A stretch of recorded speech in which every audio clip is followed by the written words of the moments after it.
E rickshaw चालकों ने वार्षिक पंजीकरण और प्रतिदिन संचालन शुल्क के खिलाफ किया जमकर प्रदर्शन। काशीपुर नगर क्षेत्र में चल रहे ई रिक्शा चालकों का वार्षिक पंजीकरण और प्रतिदिन संचालन शुल्क का आदेश जारी होने पर चालकों में आक्रोश है।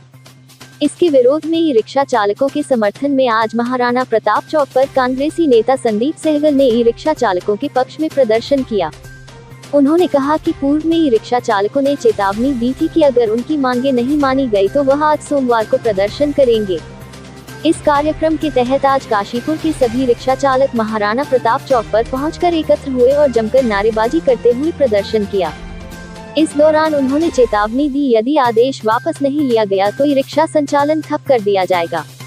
प्रदर्शन के दौरान कांग्रेस के पूर्व महानगर अध्यक्ष संदीप सहगल ने कहा कि ई रिक्शा चालक जब आरटीओ में अपना वाहन पंजीकृत करा लेता है तो निगम में क्यों रजिस्टर कराएगा।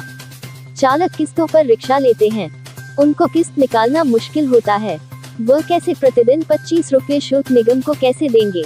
उन्होंने कहा कि अगर गरीब रिक्शा चालकों के साथ अन्याय होता है तो कांग्रेस पार्टी उनके साथ कंधे से कंधा मिलाकर खड़ी है। इस दौरान ई रिक्शा चालक विक्रम सिंह ने कहा कि गरीब ई रिक्शा चालक रोज रिक्शा चलाकर अपने बच्चों का पालन पोषण करता है, लेकिन निगम और आरटीओ हमारे पेट पर लात मारने का कार्य कर रही है। उन्होंने कहा कि फिटनेस के लिए हमें हल्द्वानी जाना पड़ता है। उन्होंने मांग की है कि रिक्शाओं की फिटनेस काशीपुर में ही की जाए और नगर निगम ने जो 25 रुपए शुल्क प्रतिदिन रखा है और 1000 रुपए रजिस्ट्रेशन का रखा है उसको अति शीघ्र खत्म किया जाए, अन्यथा ई रिक्शा के समस्त चालक नगर क्षेत्र में ई रिक्शाओं का संचालन ठप कर देंगे। काशीपुर से सह संपादक जुगनू खान की रिपोर्ट। द्वारा जो टैक्स ई रिक्शा चालकों पे लगाया गया है कि 25 रुपये प्रतिदिन और 1000 रुपये रजिस्ट्रेशन शुल्क, वो हम नहीं दे पाएंगे, क्योंकि अगर अमीर लोग होते तो हम भाई ई रिक्शा ना चलाते।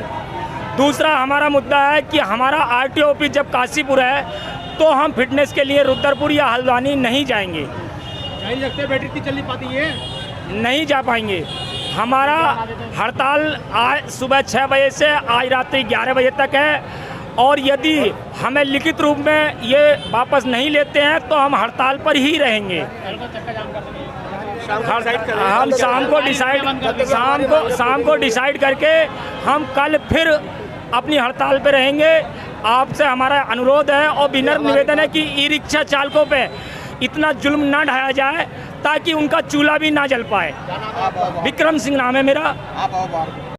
निगम के द्वारा अख्तियार किया गया है, ऐसा आज से पहले ना कभी हुआ है ना कभी होगा। पूरे उत्तराखंड में किसी भी नगर निगम में किसी भी शहर में जो ये टैक्स हमारे ई रिक्शा भाइयों के ऊपर लगाया गया है ये बहुत दुर्भाग्यपूर्ण है। हम लोग इसका पुरजोर विरोध करते हैं। सबसे पहले जो 25 रुपये प्रतिदिन का टैक्स और 1000 रुपया साल नगर निगम ने किया है, हम उसका विरोध करते हैं और किसी भी कीमत पर ई रिक्शा वाला ये नहीं देगा। उसके मुख्य कारण है आरटीओ ऑफिस में, आपको भी शायद ध्यान होगा 2-2.5 साल पहले हम लोग विवेक राय यहाँ पर एमएनए था, मैं भी आप सब लोगों के साथ थे, उषा चौधरी जी चेयरमैन थी। हम लोगों ने ये बात कही गई थी कि आप नगर निगम में इन लोगों को सत्यापित करिए, नगर निगम से लाइसेंस दीजिए और नगर निगम में शुल्क जमा कराइए। लेकिन एमएनए साहब ने भी और मेयर साहब ने भी दोनों ने ये मना कर दिया था कि हम सब नगर निगम से सत्यापन नहीं करेंगे। उसके बाद ये हुआ कि आरटीओ ऑफिस में जाकर आप लोग रजिस्ट्रेशन कराइए। आज जितनी भी ई रिक्शा खड़ी हुई हैं सबके ऊपर यूके के नंबर है, यानी कि सबके सब ई रिक्शा जो है वो आरटीओ ऑफिस से रजिस्टर्ड है, उनके द्वारा नंबर जारी किया जा रहा है। सत्यापन कराने के लिए बेचारे भाई या तो हल्द्वानी जाते हैं या रुद्रपुर जाते हैं। उसके बाद किस तरीके से क्या सत्यापन में लिया जाता है, क्या भ्रष्टाचार होता है, ये सब लोग आप बड़ी भली भांति जानते हैं। 500-500 रुपये लेने के बाद सत्यापन इन लोगों का किया जाता है। तो खुली लूट है, ये खुली गुंडागर्दी है।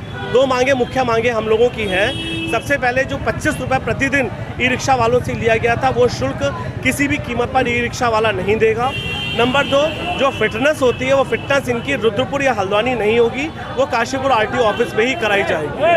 आप अंदाज़ा लगाइए कि जो ई रिक्शा वाले भाई अब हमारे ये लोग खड़े हैं, आप अंदाज़ा लगाइए जिनके छोटे छोटे से बच्चे हैं, जो रोज़ जिनको दवाई की ज़रूरत पड़ती है, फीस की ज़रूरत पड़ती है, स्कूल की ज़रूरत पड़ती है, स्कूल की स्कूल की ड्रेस की जरूरत पड़ती है, ये सारा दिन अपना पेट पालन पोषण करते हैं, धूप में, गर्मी में, बरसातों में, पूरे के पूरे शहर में घूमते, तब अपने परिवार का रोजी रोटी कमाकर परिवार का पेट पालते हैं। इनकी जवान बहनें बैठी हुई हैं शादियों के लिए, ई रिक्शा किराए पर लाते हैं, लोन पर लाते हैं, लोन की EMI देनी पड़ती है, किराया देना पड़ता है, उसके बाद जो 100-200 रुपये बेचारे सारा दिन में कमाते हैं, तब जाकर अपने घर पर राशन लेकर जाते हैं, और तब रात को इनका चूल्हा जलता है। तो इन गरीब भाइयों का चूल्हा बुझाने का काम ना किया जाए, इनसे मुंह से निवाला ना छीना जाए, गरीबों के इसके ऊपर अत्याचार ना किया जाए। मैं आपके माध्यम से ये कहना चाहता हूँ नगर निगम से, इसमें कोई ईगो नहीं है, किसी तरीके का कोई बात नहीं है। आपने जो ये तुगलकी फरमान जारी किया था, इस फरमान को, क्योंकि आप जनहित के लिए बैठे हैं, इस तुगलकी फरमान को बहुत आराम से संवेदनशीलता के साथ वापस कीजिए, और सभी लोग काम पे जाने के लिए, लोगों को जनता के बीच में जनता को परेशान करने का कोई मकसद नहीं है, लेकिन हम चाहते हैं कि इस फरमान को तत्काल प्रभाव से वापस